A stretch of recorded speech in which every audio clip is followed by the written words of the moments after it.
প্রতি বছর সৌদি আরবের সাথে মিল রেখে ঈদ উদযাপন করলেও এবার সৌদির একদিন আগে ৭ জন মুসল্লি মিলে আদায় করলেন ঈদের নামাজ।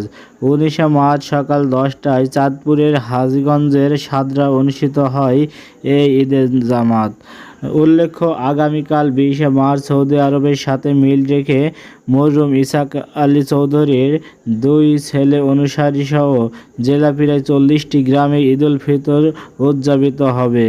আবার দেশের আকাশে চাঁদ দেখা সাপেক্ষে ২১ তারিখে ঈদ হতে পারে চাঁদপুরে।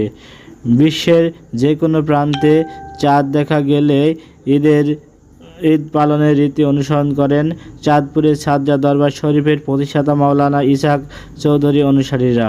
সেই হিসেবে সৌদি আরবের সাথে মিল রেখেই ঈদের নামাজ আদায় করেন তারা। তবে এবছর আফগানিস্তান ও মালয়েশিয়া ঈদে উদযাপিত হওয়ার খবরের ভিত্তিতেই আজ মরহুম ইসহাক আলী চৌধুরীর ছেলে মাওলানা আবু বকরের ইমামতিতে অনুষ্ঠিত হয় এই ঈদের জামাত। এর আগেও ইসহাক চৌধুরী ২ ছেলে অনুসারীদের পৃথক দিনে ঈদ উদযাপন করতে দেখা গেছে।